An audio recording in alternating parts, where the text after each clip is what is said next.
Hey, I'd like to welcome you to another episode of Mission Matters. My name is Adam Torres, and if you'd like to apply to be a guest on the show, just head on over to missionmatters.com and click on Be Our Guest to apply. All right, so today I have Rosemary Bova on the line, who is an upcoming author in one of our Mission Matters books, our Business Leader series, and she's also the president of Bova Enterprises. Rosemary, I'm so thrilled to finally get you on the show. Thank you for showing. Well, thank you for having me. I'm delighted to be here. I'll let the audience know in advance. We're going to talk a little bit about the book today, but we're not going to give all the secret sauce and all of the writing that Rosemary is going to bring to it, because we still do sell books. We want you to buy them when they come out. But I will say this. We will be bringing Rosemary back on the show for a follow-up interview where we will do a deep dive. But for today, the goal is we're going to get to know Rosemary and Bova Enterprises as well, of course. So we'll start this interview the way that we start them all, with our Mission Matters Minute. So, Rosemary, we at Mission Matters amplify stories for entrepreneurs, executives, and experts. That's our mission. Rosemary, what mission matters to you? So, my mission, and it's been a mission that I've had for a really long time, is to transform people's experience in the workplace. We spend like a third of our time sleeping, at least we used to. I don't think people are sleeping that long anymore. But we also spend a third of our time at work. And I really am a believer that what happens to you in the workplace, you take in and you transmit that to your friends and family.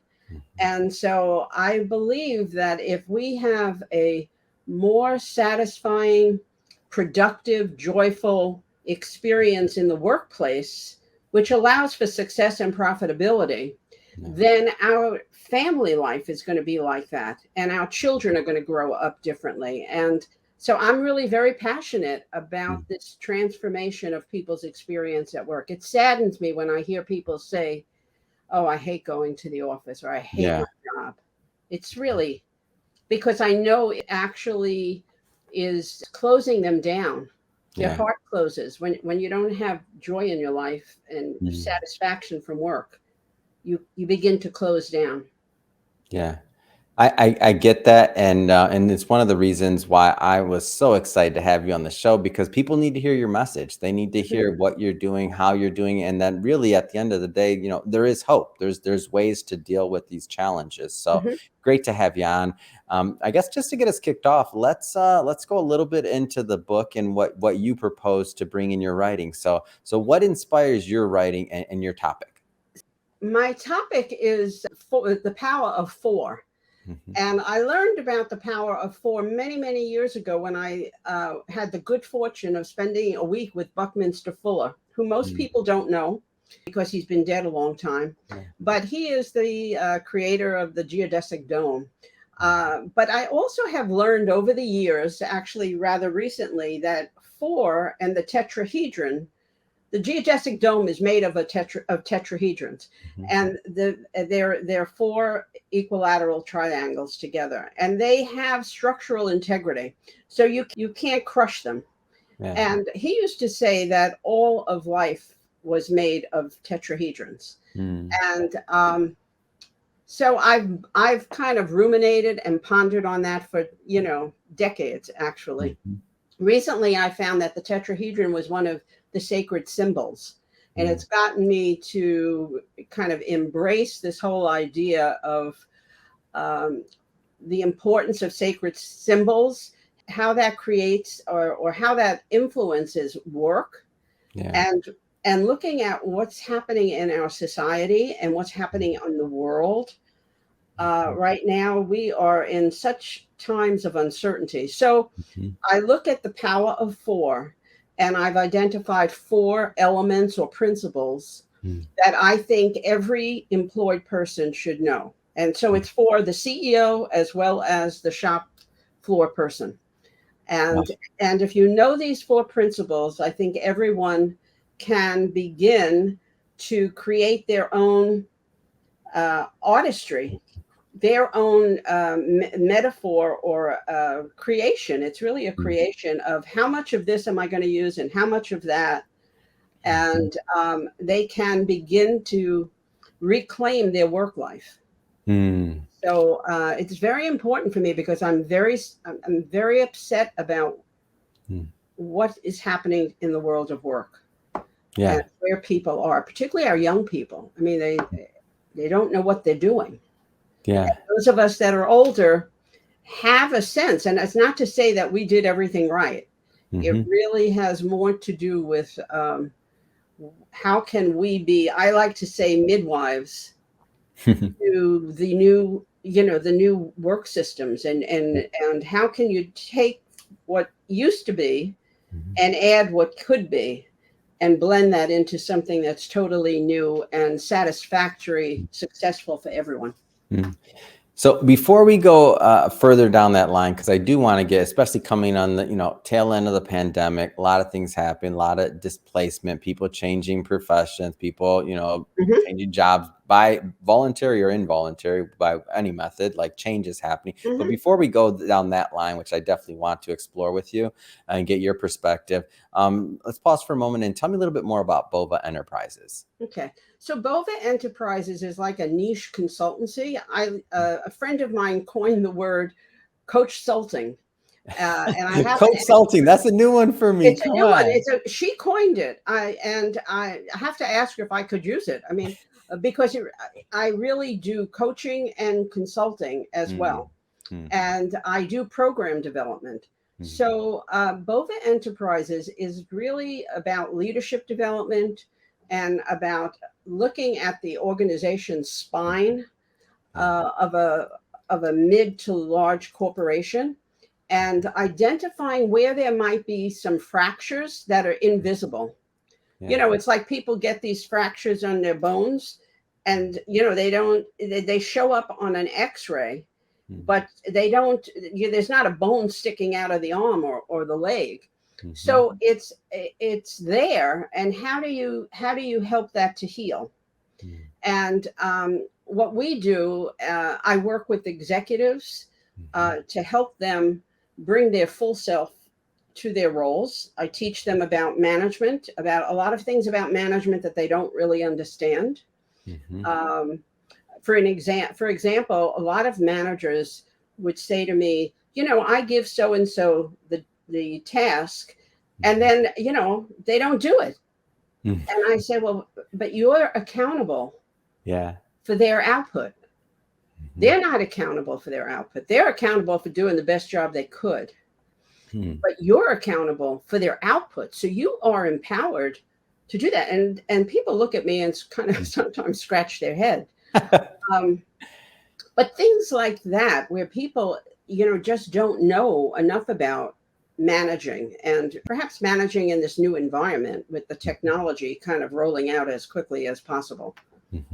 So. And where do you, obviously, and this is one of the things whenever I speak with coaches or consultants, obviously no leader, no business owner wants to, nobody's intuitively doing a bad job. Nobody has that. Nobody starts a business and says, hey, I don't want to be good at this. Right. Or I don't want to, that's obviously not where someone's heart's at. That'd be a waste of their time. But I'm interested to hear your perspective, and I know it's going to vary obviously from co-founder to whatever their background was, size of company. But what are some of the common themes when you start working with a client? I know some of the common themes that kind of come up over and over again. And the reason I asked you this question, by the way, is because I know there's some people that are watching this that might have some of these challenges, and I want them to know that they're not alone. Yeah, well, I think that more people have these challenges than not. And I think we live in a society where it's not okay to say that you're challenged or that you don't know something. And it's why when I work with executives, oftentimes they are long-term assignments, because I can work with somebody for years, actually, because I'm helping them grow through their different roles. Well, you're coach-sulting, so you can't be a basketball player with one session, right? Or whatever analogy you want to make, right? It takes time, right? Well, it takes time, I mean, you can do. I mean, I offer sometimes Mm, strategic sessions. They're like half-day sessions, mm, and it's just for a matter of a person who wants some outside thinking. mm. I happen to be gifted with a mind that puts things together that people don't normally put together, Yeah. and I'm trained as a social work clinician, Mm, so I build trust with people, and I think that's unusual in the workplace, yeah. the building of trust. In fact, one of the things I believe in is that the manager relationship with a worker is one of the Mm, most satisfying relationships a person can have in their lifetime. If yeah. you have a good manager and people that really want to be employed, people will do anything for you. And Hmm. but they just feel vibrant and alive and valued and appreciated, and the manager is getting what they need. So it becomes a very it's a thriving environment to be Mm, in. yeah. Um, so I don't know if that answered your question Well, exactly. you did, but I want to go further. So what are Okay. some of these common challenges that you find when you're looking under rocks? Like you're like, oh, saw that one coming. And like, cause I know you're intuitive, by the way, and everybody's going to be different, but you answered it, but I want to go further. So like, what are those common things? Well, Some of them. oftentimes people think that it's behavior Mm. that is affecting the performance of say, a work unit. And in actuality, what I have learned is that it's not behavior so much. It Mhm. is really the structure, the infrastructure of how that unit, that business unit is designed. So that if people don't have the authority to do Mhm. something or don't are not accountable for something, Mhm. it causes people to make side arrangements. Mhm. You know, it's like, okay, I'll go over to Joe because Joe knows that if I help him out, he'll help me out. He can count on me. So you have this. Years ago, it used to be called a social system. Mhm. It's not called that anymore. I don't know if there's really a label for it anymore. But you have this way of working that is not has nothing to do with what the organization design is. And Mm. truthfully, the org charts that come in a company really just show compensation. They Mm. really don't show what the work in the roles are and who needs to report to whom or account to whom for Mm. what. So one of the things that I do is I will go in and do a demonstration project, Mhm. going in an organization down two functional areas, say marketing and engineering. And I will show them where how that work lays out, and I Mhm. use a grid. I mean, I'm in a lot of my work is informed by a body of knowledge called requisite organization. Mm. um, so I use that knowledge to then uncover Mm. what's going on. It's interesting because I heard yesterday, I'm based in New York City, and Mhm. I heard that there is a new law coming into effect Mm. that companies have to report the salary range that is Mm. associated with the role. Oh, that's interesting. It's very interesting, and I think that's only in New York City. I'm not sure if it's a New York State Mm. law, but it's when you do these analyses, you can find out all kinds of twists and turns and lopsided who's getting paid three times as much as the other person, Yeah. and the other person is doing much more work, a Mm. bigger job. Yeah. It's really quite fascinating. So I think we're moving in the right direction. I think there's a lot of opportunity for people to really learn and to thrive and to appreciate how important working is. Leadership versus management. Yes. But tell us your opinion on that. Leadership versus management. So management is a role in an organization, Mhm. and leadership, I believe, has to do with characteristics. It Mm. might be something like personality, Mhm. um, I know there is some literature that says, to be a leader, you have to induce trust in people. Well, Yeah. in order for people to get their work done properly, they need to know what's required of them. And so that gets involved with tasking, which will be discussed in the chapter that I wrote. Management is really about overseeing the flow of work in any company, whereas leadership is it's not anchored to anything. It's kind of, I could be a leader, you could be a leader. I mean, everybody can be a leader. I mean, we can have a song about this, but that sounds like a song. I'm a leader, you're a leader. Who's leading there is that? a song. I don't know where it came from, but I'm in. but it doesn't get the work done. Yeah. And I want to say in the last 20, 30 years, there has been a de-emphasis of management, so that when I would go into work systems to work, and I would say to people, well, how are you managing? And they said, well, I'm not a manager, I'm a leader. And I said, well, what is that? And they really couldn't verbalize it. And most people really just want to know what you want them to do. Yeah. And they want to be able to do it as best they know how to do. And they want you to help them do it better. Do you know what I mean? They want you, they're assuming that since you're the manager, you know more. Like people want to do good work. Like people want to do good work. Yeah. I have been in this business for many, many years. I have never come across someone ever who said, I don't give a shit about, excuse me. I don't give, You're in New York. It's okay, Rosemary. Okay. It's kind of like, it's like people want to do a good job. They want to be valued. They want to be appreciated. It's when you keep treating them poorly. Yeah. That they begin to close down, and then they say, I just keep my blinders on. I go into work and I just keep my blinders on. And it's unfortunate. It's really unfortunate, because work can inspire the individual, but it can also energize the company. We could have so much more. Yeah. If we were able to build cultures that were vibrant and allowed for thriving of the individual as well as the company. It's not an either or, it's a both end.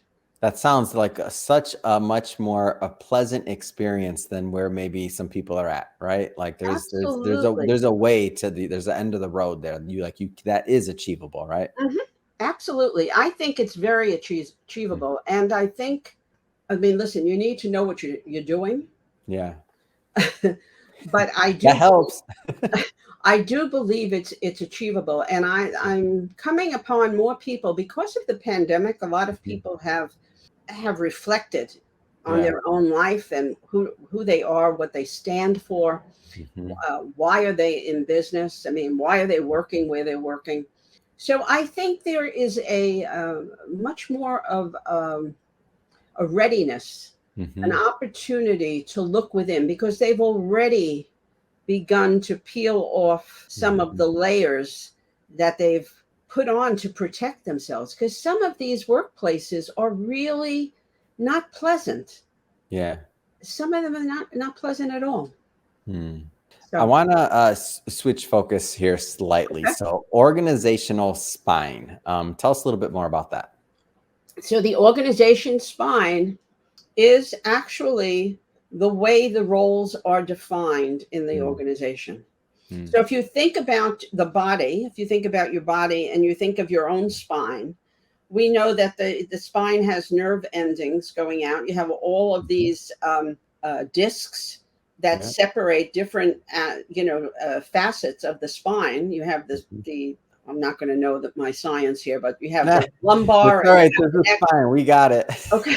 So we have this spine, and the organization spine is really what allows where the roles fall in an organization and how they interact with one another. So for example, you could have compression in the spine, and your actual spine is going to cause pain down in your foot or in your neck or God knows where. But in organizations, when you don't have the right spine, it will also cause dysfunctionality. And it's hard to pinpoint where the dysfunction is coming from unless you do what I call an analysis of the organization spine. And we do that, and we do it using a grid. And we can show people actually where there are problems. And sometimes the problems require very minor fixes. It's really fascinating. These are not things like, you have to have major surgery. Sometimes they're really minor, but it makes all the difference in the world. It's great. And so how does you use that concept or that method really to help businesses? Like, how does that relate?